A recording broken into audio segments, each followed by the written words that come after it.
benefit when asset prices go up or down.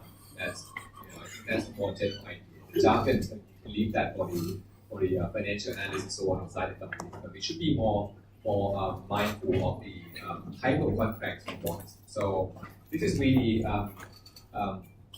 what we mean by try to understand your risk exposure.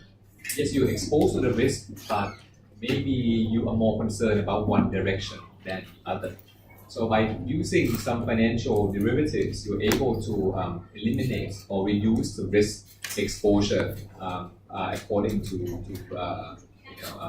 your desire. So if you want to benefit from the underlying asset prices, the contracts that allow you to benefit from the increase in asset prices would be a call option. Okay, that you answered earlier. But a corresponding contracts would be a futures or forward contract to buy, and we call this a long position. So if you enter a long position to buy oil, a long position in oil contract will be an agreement to buy oil at some predetermined price. And on the other hand, if you want to benefit when the underlying options to of the underlying price goes, sorry, I think this should be goes down. I copy and paste it without changing. So this changes to going down. When the underlying prices go down, you can either buy a put option. For put or call, you typically buy them. Insurance, like a downside insurance. Or you can short a contract, futures contract. So notice the terminology, right? For option, we tend to buy them because these are insurance. So we have to specify, we want to insure which direction.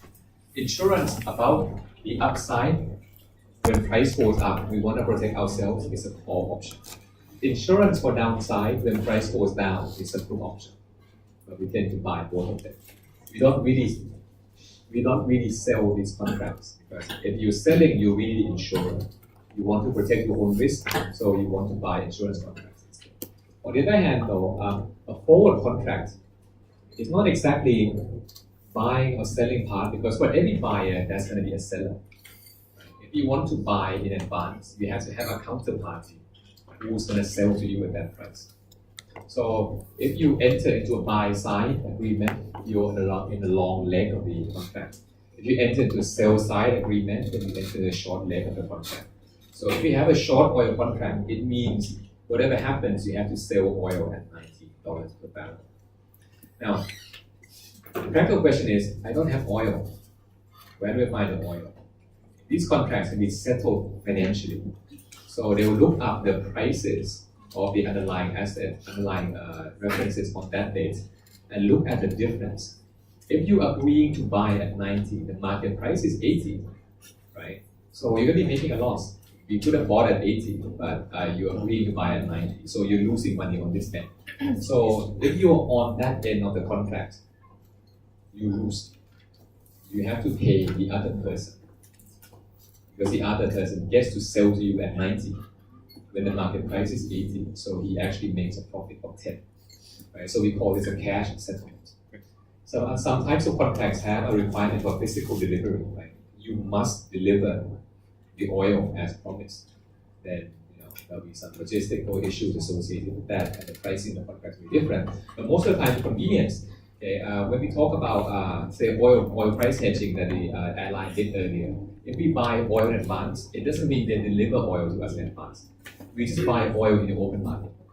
If oil price goes up, we pay for the full price, but then we get a compensation from the contract that we make money on. Right? So we offset the high oil price by a gain from this forward contract to compensate for the oil increase.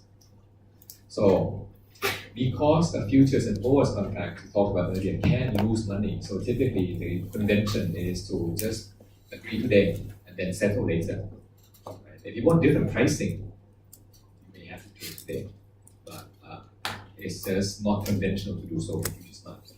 Option, on the other hand, you never lose money. You either not get anything or make money. So today you must pay. With an option, it's like an insurance contract. You must buy insurance today, and whether you get to claim or not is another issue. So I want to show you a few articles on I was gonna go through this slide with you, okay, but I think it's better to show you real articles, real news articles on this issue instead. So I think I want to start with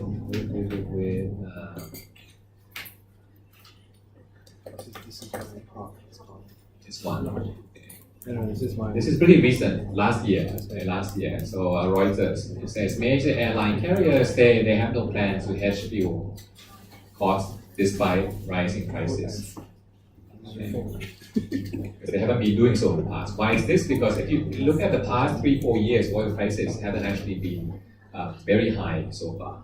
So if you have been traveling a lot because airline ticket prices have gone down recently, part of it is because the fuel prices come down. Total cost of operating an airline, about a third of total cost is fuel costs. So it feeds directly into ticket prices. So I want to point you to this article about Cathay Pacific, about 6 months ago. Cathay Pacific has not been doing very well in the past couple of years. Part of that is because they entered into a hedge contract when oil prices were quite high. They agreed to buy oil in advance at around $80-something per barrel, when oil price actually went down to about 60. So compared to other people were making a profit, but they were making a loss because of this. Now recently, last year, oil prices been going up. So this kind of helps Cathay a bit, because they hedge at a high price, so when oil price been going up, they don't make as much of a loss. But other competitors are suffering because of this as well. So this part says, higher fuel costs hit all major regional carriers. Singapore Airlines, for the first time, saw net profit fall by 59% year on year. ANA also has a 69% drop in net profit in that year because rising fuel costs. But if you look at airlines business, they report the fuel costs before hedging separately.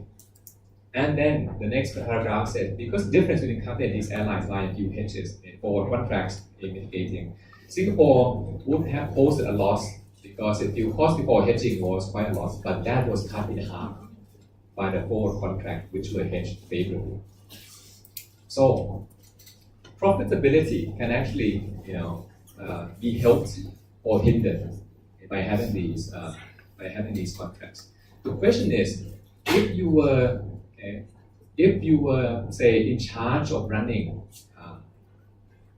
the company, and your company made a loss because you entered into a hedge when you should have been profitable, should you be penalized for making a loss? I want you to keep that thought in your mind. Our company is profitable, but because we hedged and things didn't turn out that way, oil price went down. We protected our oil price at 80, but it went down. So we should have been profitable, but we're not, because we have bad hedge position. Versus, we're actually making a loss. Singapore Airlines, we're making a loss. But because we have this hedge, we are profitable. Should you reward Singapore Airlines management for taking this hedge?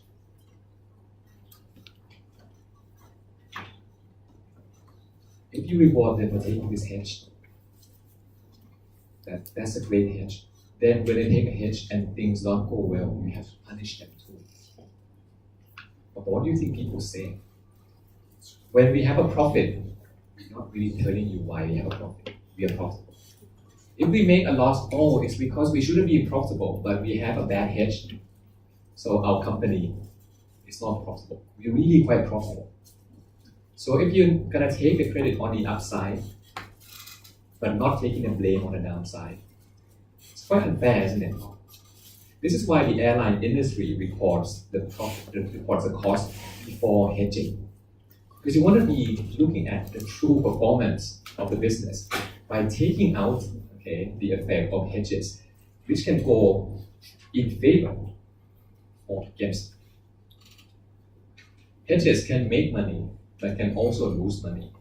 Therefore, they shouldn't be how you evaluate a company. If a company is profitable because it hedges well, it could have made a different decision and then not turn out very well too. But that was risk management, okay, that affected profit. It wasn't skill. Because if you say, look, because we entered into this contract, so we made money, that means somebody else on the other end lost money. So it is our core competence in operating an airline or making bets on oil price directions. If you're so good at making bets on oil price direction, maybe you should be running an airline in the first place. You just go and bet on oil instead. It's a lot easier to do so that way. The point is nobody wins all the time. Right? You have people who make right calls and make wrong calls. But that's the point about risk management. The whole point about fixing the oil price at $80 per barrel, because at that point you were worried that it might be going up. Okay, but in reality it didn't go up. The oil price went down. You have to be able to accept the consequence of hedging. So hedging shouldn't affect the way you think about profitability of the company. But hedging does affect profitability of the company. So we'll look at the more legitimate reason why we should hedge, right? But if you want to hedge and make money from the hedge, that's not the right mentality to be in. Because not every hedger will make money. If you keep making money all the time, then who's the sucker on the other end that makes this contract? Again, on the other end, who's your counterparty? In fact, okay, the other article I have up here is about the major carriers earlier that we talked about, right? This is American Airlines. They said, we haven't hedged since the merger. They merged with American Airlines, merged with Delta, very corporately. And our philosophy hasn't changed. We're the largest purchaser of jet fuel, and we think we could be bidding against ourselves. What do they mean? Well, if you want to buy oil, who's selling oil to you? If you have a liquid market, then the pricing is okay. If you end up being the only buyer in the market and you really want to buy this, I want to fix the oil price. What do you think the other parties are going to do? Are they going to give you a good price? They may give you, because they know you really want this, so they give you even an unfavorable price instead. The market is quite thin beyond 12 months. You hedge around 12 months. But if you want to hedge your oil price for a very, very long time, you end up being the only one who wants it. Well, if you want, you pay. So the price that you hedge at might not be a very good deal at all. Right? So there's this consideration too, that if you're protecting this and it makes sense for you, then who's the other party that is willing to lose money when you make money? When the contract pans out, you know who wins or loses. But you know what? At the beginning, when you initiate the contract, most of you think you're going to make money. That's the whole reason why you entered into this contract. If I don't think I'm going to make money, why the hell am I the counterparty against you? Okay, we have opposing views about what's going to happen in the future. But by using this instrument, somehow you're able to help manage the risk. But we're going to see, we're going to see some examples later that these contracts you can use to speculate too. If you use it with a real reason, why do I want money then it's called a hedge. But if I don't need money then, but I just think oil price is more likely to go up, so I'm going to fix the buying price today at 80. You're just betting on oil price pricing. Very thin line between risk management and speculation. And so here we have like an investment bank, Goldman Sachs, coming out to advise ship owners that, hey, by the way, I don't think you should hedge oil price because I think oil price is going to drop. So just leave it as it is. That's your recommendation. But if oil price won't drop, then maybe your client would be happier had they taken the hedge. But that's the point, right? If you think the oil price is going to go down, you're not going fine, but you're exposed to the risk. If you don't want to take that chance, you fix the price today. You may end up paying too much, but that's what you chose to do. So don't mix hedging gains or losses with business profitability, because it's not fair. It's about the management of risk that you think, this is going to be a big issue for you. That's why you decide to manage the risk. So we're going to talk about legitimate reasons why you should hedge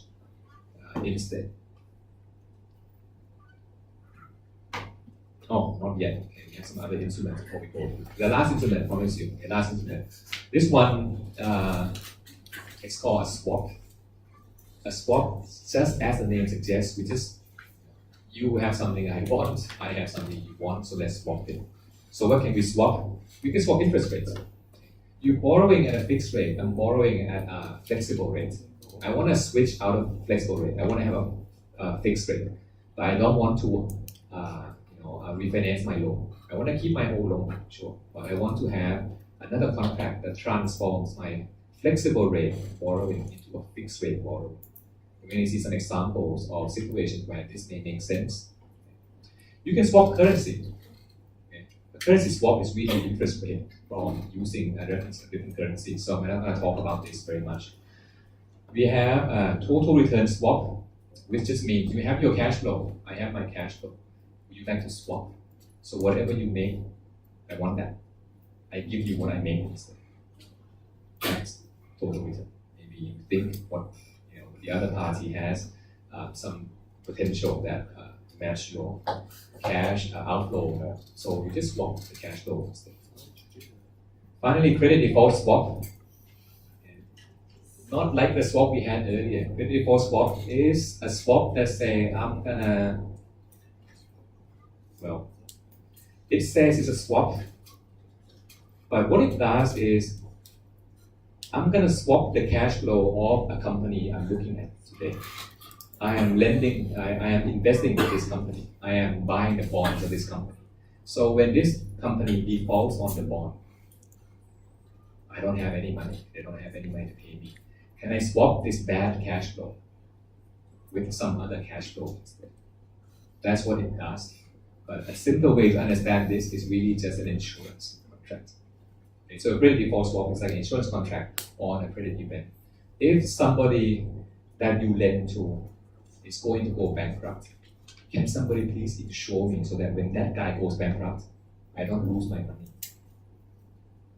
So a swap is very loosely used for situations where I just want some type of cash flow. Can you give me that cash flow, please? Yeah, sure. That cash flow can be based on exchange rates, that cash flow can be based on interest rates and so on.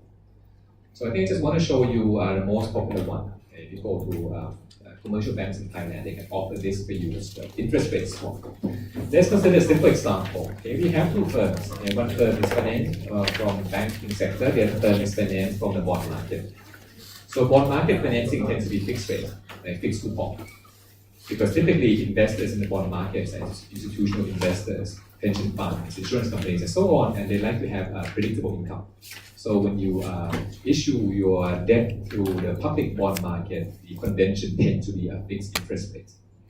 On the other hand, banks don't like interest rate risk, right? Because they borrow money from us, from bank deposits and so on. And these deposits are flexible rate.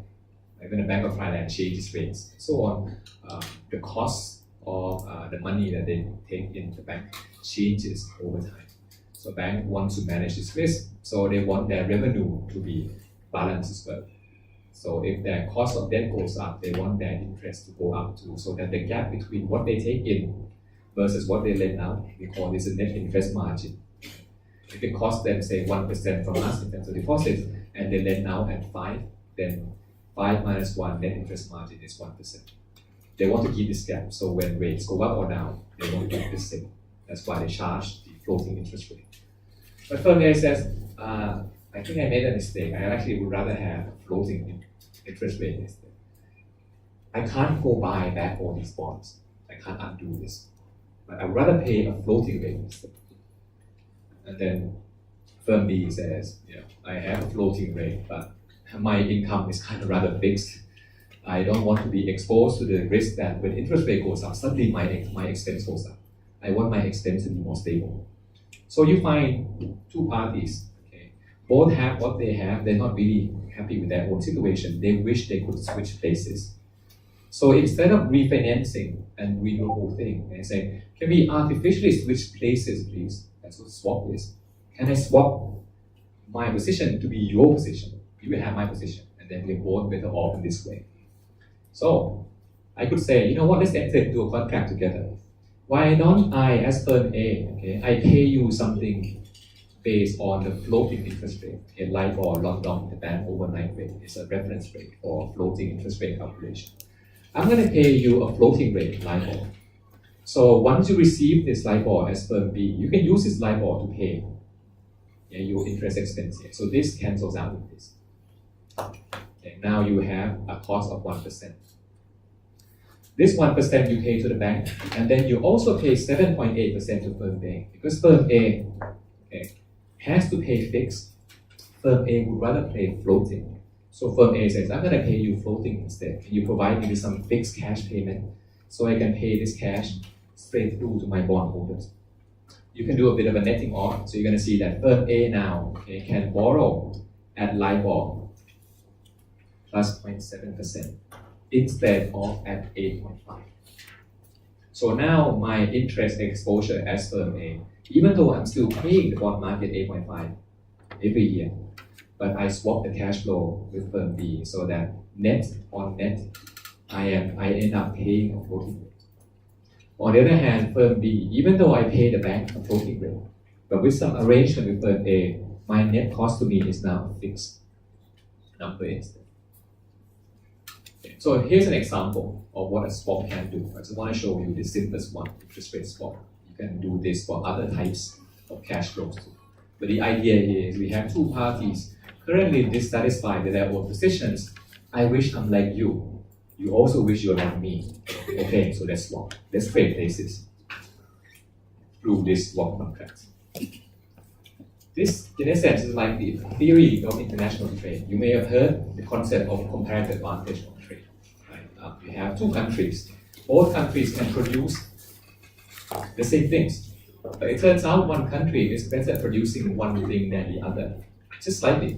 Right? Could be, typical example. Economists are not very imaginative, so we look around. Shoes and socks. Then in textbooks, they use this literally, shoes and socks. Both countries can produce shoes and socks. So we can both produce both shoes and socks if we like. But why not specialize? You produce shoes, I produce socks. Because I'm better at producing socks than shoes. You're better at producing shoes and socks. So let's specialize instead. And then we end up trading. So we both can borrow floating rates and fixed rates if we like. But you're better at floating. I'm better at fixed. So let me borrow fixed and then swap it with you. We both can be better off this way. Because had we gone out and do this ourselves, it may cost both of us more.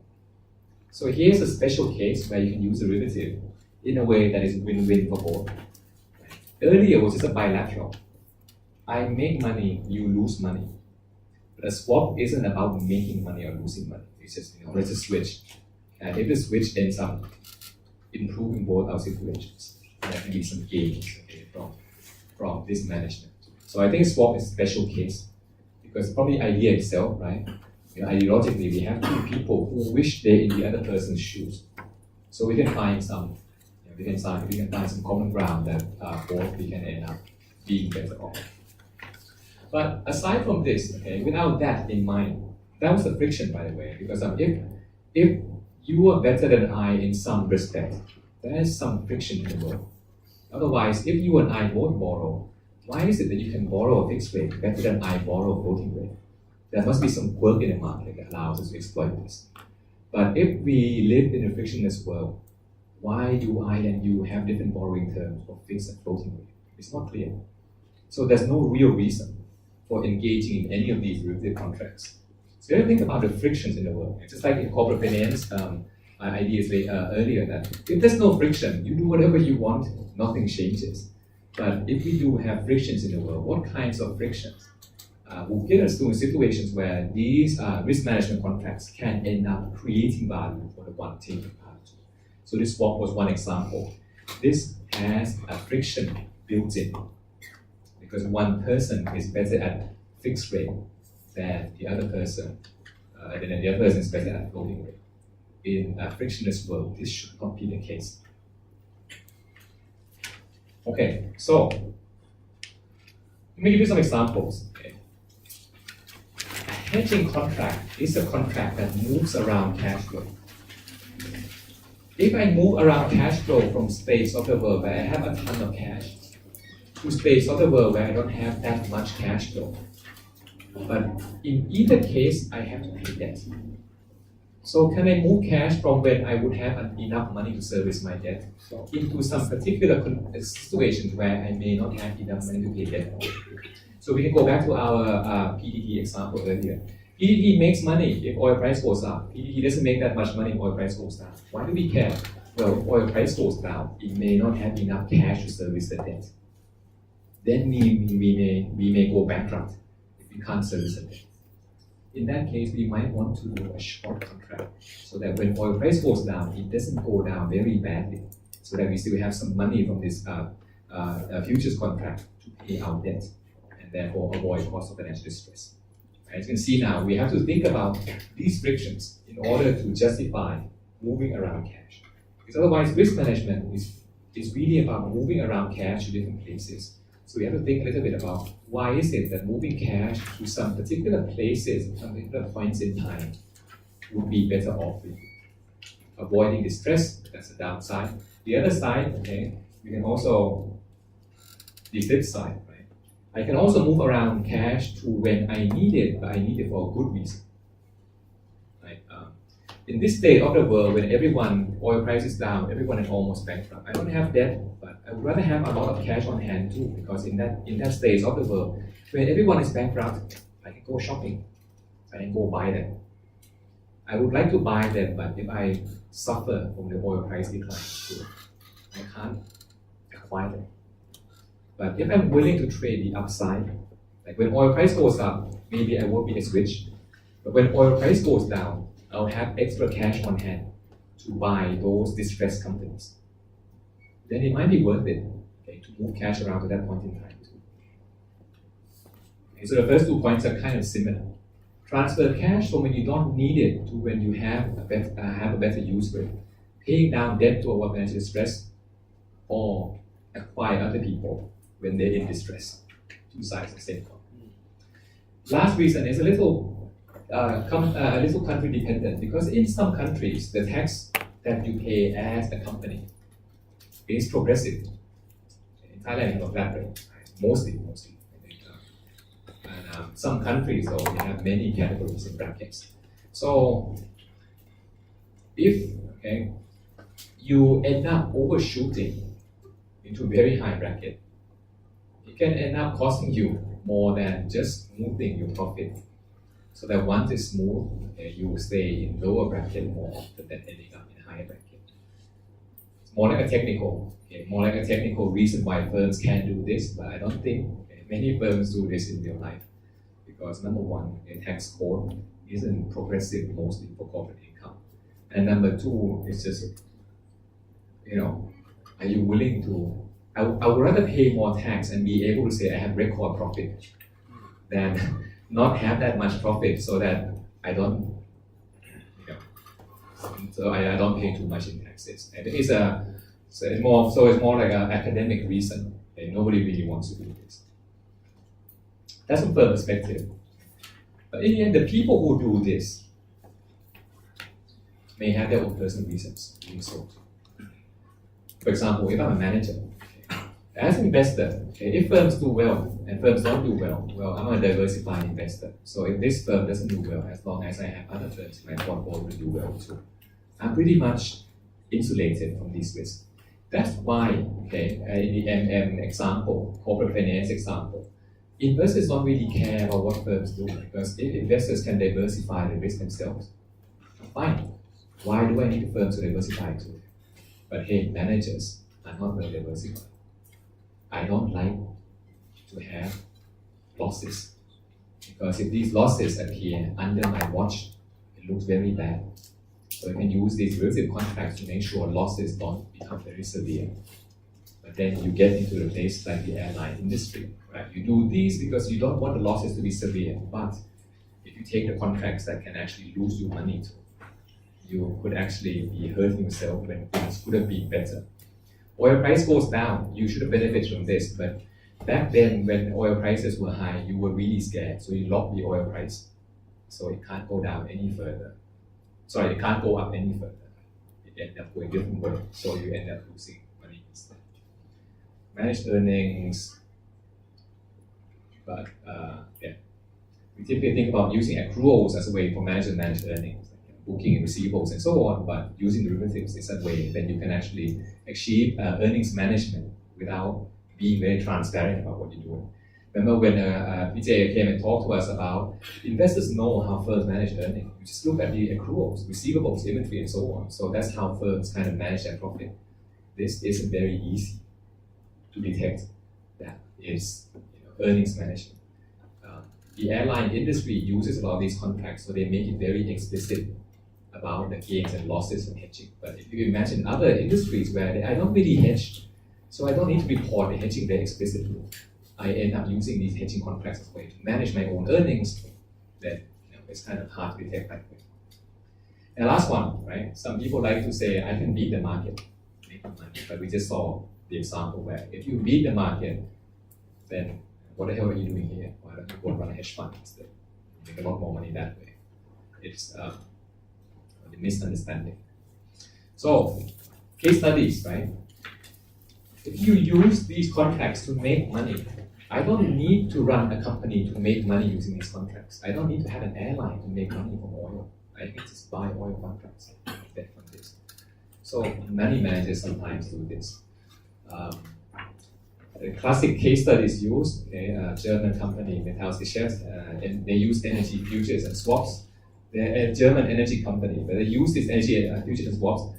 They claim as risk management, but their exposure was so big that they ended up bankrupting the company. Nick Leeson is more of a real vet. Okay? When I was younger than you guys, this bank was around, Barings Bank, very famous. One guy brought down the bank because he used derivative contracts that the bet on it. Maybe Japanese people will be more familiar with this. Right? He bet on Nikkei index. There's an option strategy. Okay, there's a derivative strategy. I told you, right? You can write a piece of paper that makes money or lose money under what conditions you want possible. So, what if I look at the Nikkei 225, and I think it's been very stable in the past. It doesn't move very much. This is about 1995, 1990s. Very stable. So what if I write a contract that says, if the Nikkei index doesn't move very much, I make a lot of money. If the index overshoots or goes down, either direction, I lose a ton of money. The market's been very stable in the past, so I think I'm going to make money from this. I'll just keep writing this. What happened in Kobe in 1995?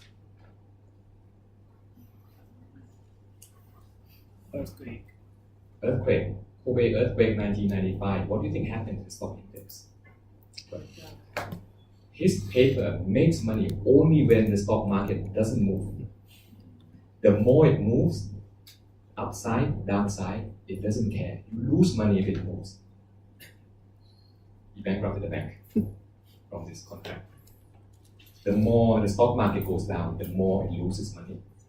Right? But he was okay with this because it was stable. It's called straddle strategy. A lot of hedge funds have been using this in the past too. Last year, before Donald Trump trade war talk with China. So if you read on Bloomberg, so a lot of people are now losing money on this trade too. More recently, Jerome Kerviel, he didn't bring down the bank, but with that loss, kind of crippled that too. All of them involve using derivative contracts. If you use it with your underlying position, you're managing risk. If you have no underlying position, you're just speculating. Speculators don't always win. Right? A lot of these strategies, some of them involve things like picking pennies in front of a truck that's coming to you at full speed. If you can keep picking pennies and run away, fine. But one of these days, you're going to get hit by that truck. And that's what the truck can do to the company.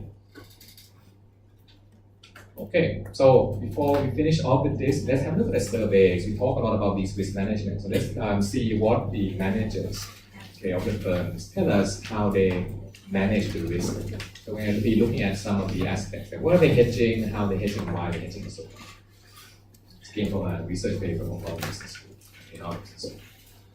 So, risk exposure. What kind of risk are we exposed to? As you can see here, the list is endless. Common ones: foreign exchange, commodity prices, interest rates. These are what we call a price risk. Numbers we can see can move up or down, so we can project quite easily. On the other hand, we have things like strategic risk, competitive risk, execution risk. So risk is like one of those things. You tell people, they tell me about the risk. You ask 10 people, answers will be different. Okay, so and you try to think about these things, strategic risk, execution risk, and so on. How do we hedge them? You can't. Hedging is very specific. Hedging is only about price risk. When you have quantifiable reference numbers, then you can protect against them. But there are also other risks that you can't quantify either. As management, you have to worry about them too, but that's not what this class can do for you. So we talk about very small set of risks that we can manage over. So, when you have risk management programs, what's the benefit? Company reputation, improve company-wide decision makings. So these are more related to operational risk, strategic risk, and so on. You think about strategic risk in companies. But the number 3, 4, 5, and so on are more related to what we are interested in. Stabilize revenue streams, reduce volatility of earnings, reduce cost management stress, improve cash management decisions, improve capital structure decisions. Hedging gives you stability. And stability in revenue and earnings gives you peace of mind for, especially companies that have debt service to do. When you have more stable cash flow, your debt capacity goes up. Remember, if you make on average 250, but that comes from 255 and 245, that's pretty safe. Compared to on average 240, but that comes from 150 and 350. Lenders prefer the first one. They prefer stability. So it reduces cost management stress. It also increases debt capacity for us. That's what the capital structure decision means. Plan and stabilize pattern investment. So that just means when you need to have cash for investment, I have that cash for you. I can move that cash around using these real estate contracts from time to time as well. But hedges are costly. When you want to make hedge decisions, you have to think about, do I really need this? Because when I protect the risk, it's just like buying insurance, it's not free. When you enter into a futures contract, it doesn't cost you anything to engage. But futures can make money or lose money. Insurance cannot lose money once you have it, but it costs money to buy. So there's going to be some consequences associated with making that hedge decision. So that's why sometimes firms don't fully hedge their risk. Sometimes firms may have some natural hedges. Like I have risk exposure to this, say, currency. I trade with US, so I receive revenue in US dollars. I trade with Japan too, so I also receive revenue in Japanese yen. Do I have contracts of both US dollars and Japanese yen? Maybe I actually procure some resources from other countries, but quoted in US dollars too. So my revenue exposure, I may not need to hedge 100%, because I also have my cost side exposure in similar currency. In more advanced setting, you may be trading in many currencies. Instead of hedging all their currencies, maybe the currencies have their own natural hedge inside, like a diversified portfolio. If you're wondering why we have so many currency traders in Thailand, like Super Rich and so on, most of these companies in the past, they were export and import companies. They have their currency exposure already. So one of our ways of managing these risks, instead of doing forward contracts with the banks, I just become a trader myself. I can use that to manage my own risk as well. Usually it's like a jewelry companies, right? And export import that have their own currency trading license as well. Because it's cheaper for them to do this than go and buy these insurance contracts with the bank. The products they use, insurance, FX derivatives, interest rate derivatives, and so on. Okay. So if you go and look at commercial bank websites, most commercial bank websites in Thailand offer this for SMEs. These are surveys from large corporations. So these are the main tools that people tend to use. If you go down the list, we have things like structured products, equity derivatives. Structured products just means customized product. Okay, you have any risk that you want to insure, I can make it to cover that for you. So these are not as popular as the three, partly because these three are standardized, their pricing is good. So people tend to be more familiar with it as well. The problem is when you do risk management, it's quite difficult to evaluate, is this successful or not? We saw some of the problems with the airline industry and shipping industry. How that hedges can make money or lose money. So who's held accountable? If you need to be held accountable at all, how do we actually evaluate that, whether that was a good hedge or not? I hedge because I don't know what's going to happen. Now that it happens not in the way I hope it was going to be, was that my fault? I was just trying to be prudent, protecting the risk, but my protection turned out to backfire. So who should be accountable? There's no explicit mention. If you're doing this to stabilize earnings and cash flow, it's easy, okay, in a way, right? If you're doing this to, for other objectives, was that a good hedge? It's hard to say. So to summarize, okay, there's a lot of risk that we've seen over there, and not all risk can be managed. But if it's risk, price risk, though, the financial markets gives you very easy ways of hedging them. Okay, but just because you can hedge it doesn't mean you should. We have to think about why we need to. Why is it that we do this as well? Because it costs money to do so. So here are some of the reasons why. This is the reasons why firms should hedge. I didn't talk about this. Last week we talked about managers not being they're being risk averse. They care about the profit loss of the firm. Replace the word managers with like family business. A family business typically we're not very well diversified. So that's why they try to stabilize their earnings, try to manage these more. Because when the downside happens, unlike a financial investor, where if this company does badly, I have many other companies in my portfolio, they can help each other out. If you end up being the owner of the business, then when my company does badly, that's also my life that goes badly as well. So for SMEs and so on, it's actually not a bad idea, okay, to hedge these risks as well for earning stability and also livelihood stability. Okay, so that's all the materials, okay, of this course. The risk management part, no numbers. Okay. What I expect from you is to be able to identify what's my risk exposure. Okay. Should I protect this or not? Okay. And when I protect this, what are the trade-offs associated? Remember, the protection is costly. You do not always have to protect, but if you do protect, okay, you better have a good reason as to why you want to do that protection. In the sample exam question, I asked more about risk exposure. Are we really exposed to risk or not? But alternative ways that you could think about how this may be useful is, if I identify this company, okay, you can think of situations where if the company really does hedge, is there really any real benefit for this company at all? Maybe the company isn't exposed to all these frictions we talk about. So by doing these hedges, it may not be value creating for shareholders.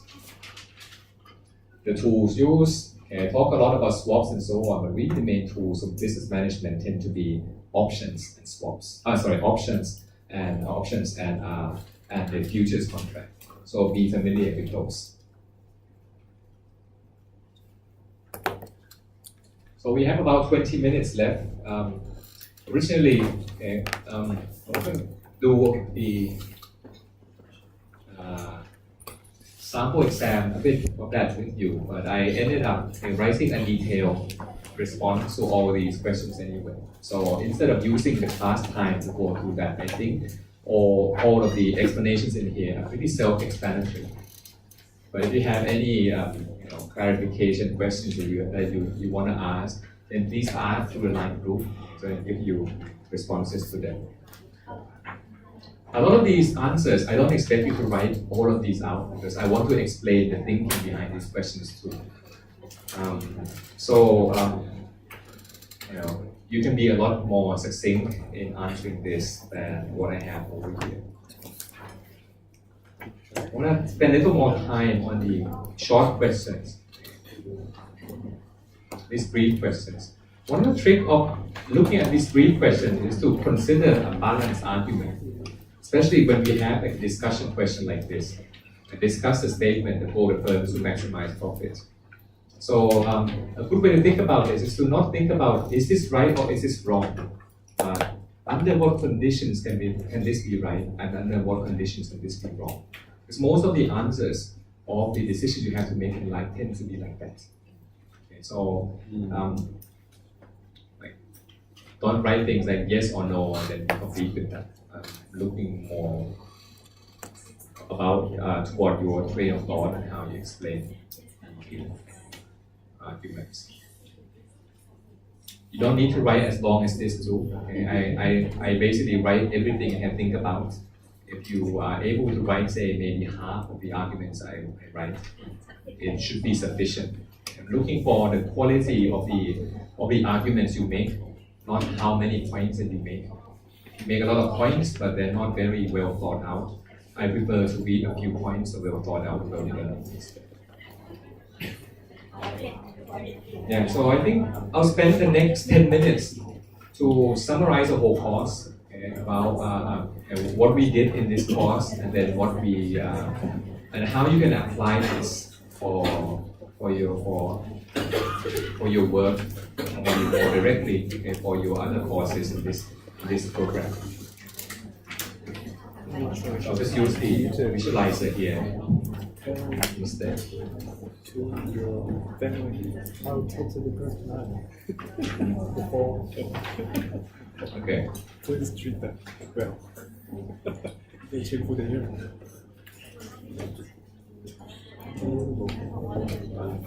Took a long time. A month. Finally get there. Yeah. Almost a month. I think that we have met many chances. Okay. Oh. Financial decision making. So, I think one statement that can summarize everything about this course is our decision maximizing value.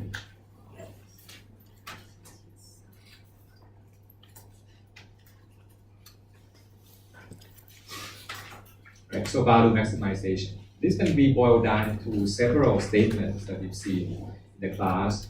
For example,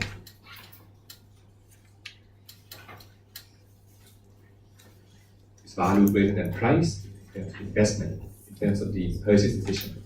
So, is our return justifiable?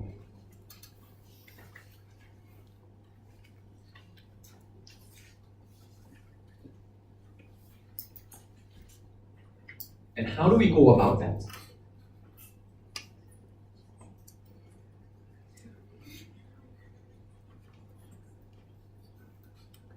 How do we maximize value? And why is it that when we do this, value ends up being maximized?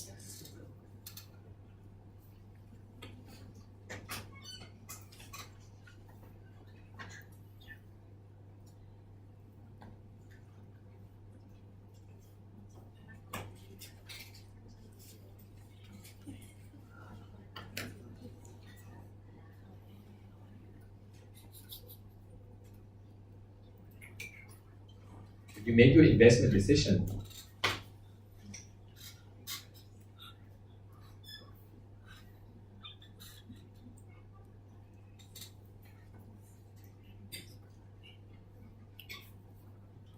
Are we getting things that is really worth it? Right? And the measure of worth is value.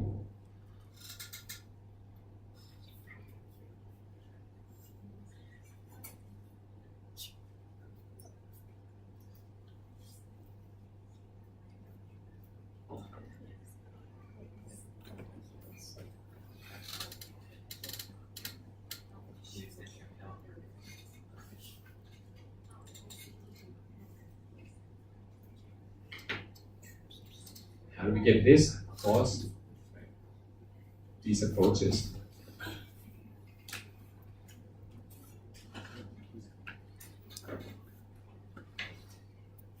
So the tools that help us come to this conclusion, like ROIC, for example, come from this.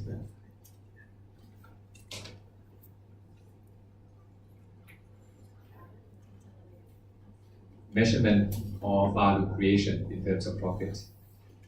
And we got that from NOPAT.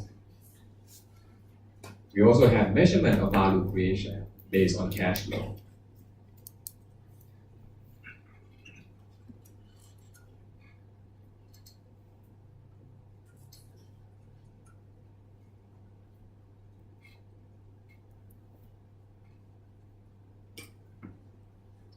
We have the tools that turn all these measurements into the metric of evaluation.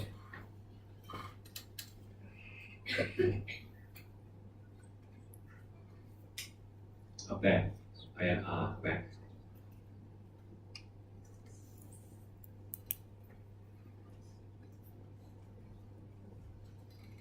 So that was the investment decision. I want to invest. If you look at the left-hand side only, I want to invest. Is this investment worth it? Evaluated based on profits. Evaluated based on cash flow.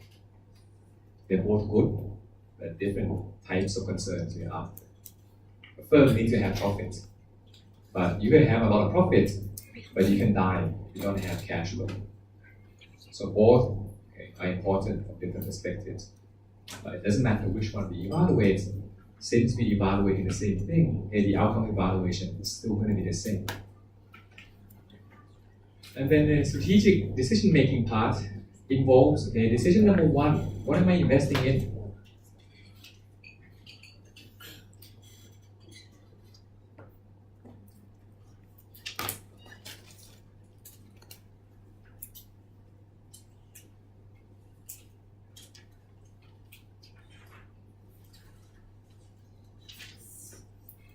So that's the capital budgeting, feasibility study part. Followed by, how should I find the capital to finance this?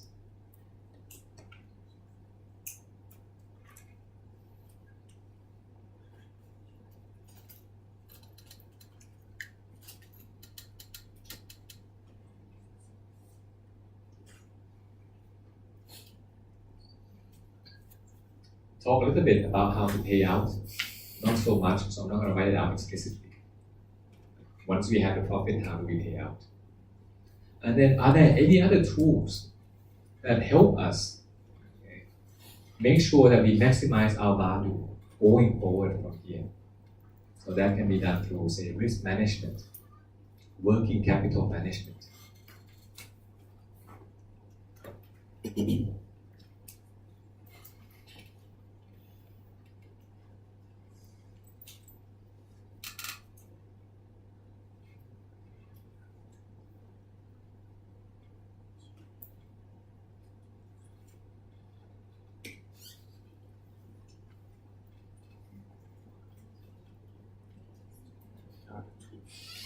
Tools. So as long as you keep this framework at the back of your mind, I think this pretty much captures the big picture of what we're trying to go after in this class.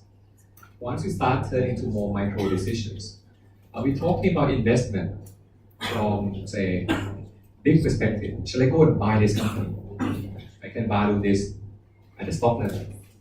That's what your financial principles told you. We're looking at investment. Is it worth it that I put money into these company stocks? I can look at it from the company corporate finance perspective. I want to invest in a machine. I want to invest in a machine so that I'm going to add to my company's capital. Is it worth it to add to my company's capital What am I going to get back in exchange? I'm going to get back some profit in exchange, which can also, if I look at the investment over the long run, it translates into cash flow. So can I separate out that component and then value it? That was capital budgeting. A good project should be a good project, but does the way I finance my project lead to a different outcome? This is a good project, ignoring financing. But if I had to raise financing using equity financing 100%, maybe I have a lot of asymmetry between I and the investors. This is a great project by itself, but I can't convince my shareholders. I can't convince my investors.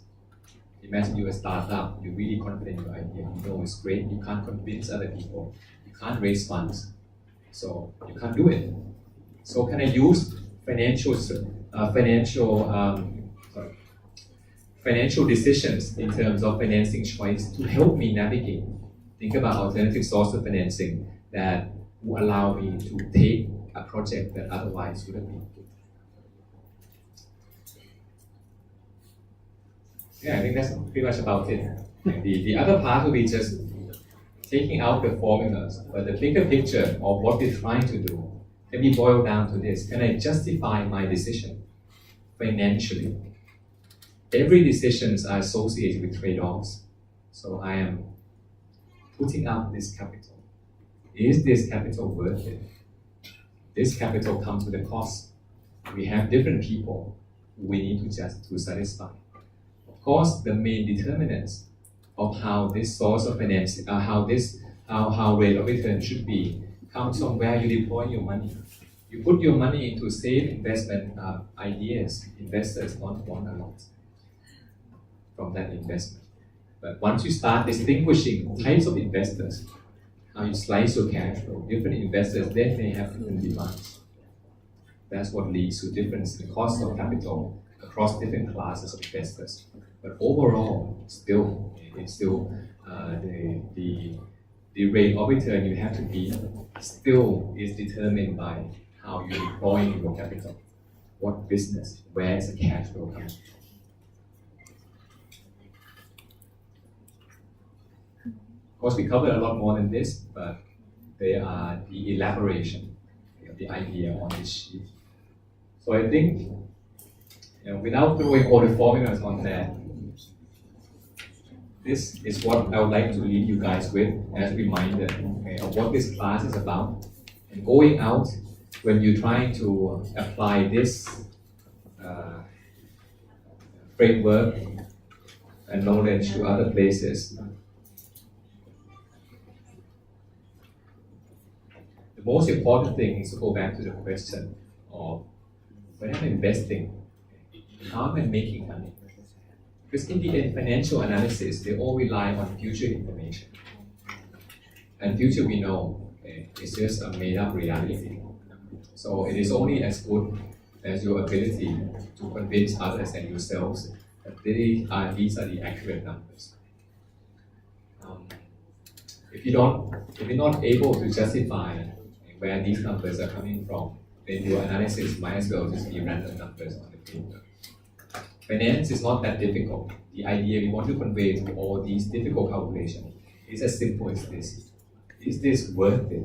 Everything that we do it, but turn into simpler numbers so that we can convey easily. So don't lose sight of what it is you're trying to do. A good business is a good business. We're just doing numbers to show that it is really a good business. On the other hand, a business that you think is good, but numbers don't show, then it's not a good business. Otherwise, then the financial analysis that we do won't have any meaning if we were not willing to commit our faith to the numbers that we have in. So I think that's it. So I hope you guys were able to take away something that would be applicable or useful to your later life. You guys are the first batch of this course structure. So we've actually undergone quite a bit, especially my part, because I don't have as much, but I want to be, I also want to make it more practical for you. So we had cases and so on for you. So I wish you luck with the exam and also the rest of the course. When you go and do your IS, and don't forget the basics of what we learned. Finance is not meant to be intimidating, but finance is meant to be intuitive. We're not really looking for advanced models, but we're looking for things that translate what you do into reasonable numerical communications. Yeah, that's it. It's been a pleasure teaching you, and I hope to get to see you guys again at some point in the future. Right. Best of luck. Thank you.